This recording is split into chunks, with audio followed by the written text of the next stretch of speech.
వస్తాయి. మరి అలా రాకుండా ఉండాలంటే మాకు ఒక తేలిక మార్గం ఏదైనా ఉపదేశం చేయండి అన్నారు. ఆయన అన్నాడు, చిదంబరం వెళ్లి ఎలా దర్శనం చెయ్యాలో తెలుసుకుని అలా దర్శనం చెయ్యండి, ఇక మీరు పుట్టవలసిన అవసరం ఉండదు. మహాప్రభో, మాకు అది ఎలా మనసులో నిలబడుతుంది? అంత తేలిక సాధ్యం కాదు. ఇంకొక మాట చెప్పండి, ఇంకొంచెం తేలిక మార్గం చెప్పండి అన్నారు. కమలాలయంలో పుట్టండి, మీకు మోక్షం ఇస్తాను. కమలాలయం అంటే తిరువారూరులో పుడితే మోక్షం, కానీ పుట్టడం మన చేతిలో ఉందా? ఎక్కడ పుడతాను, ఏ కాలంలో పుడతాను ఎవరికి తెలుసు? కాబట్టి పుట్టడం నా చేతిలో ఎక్కడుంది పరమేశ్వర?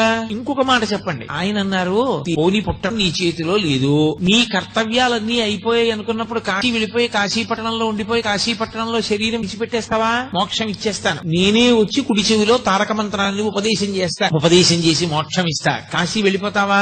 అయ్యా, కాశీ వెళ్ళిపోవడం అంటే అంత తేలిక? పిల్లల్ని వదిలేసి మనవల్ని వదిలేసి, పైగా నేను వెడదామనుకునే లోపల శరీరం వదిలిపెడితే ఎలా సాధ్యం అవుతుంది? అందుకని కుదరదు. ఇంకొక మాట ఏమైనా చెప్పండి.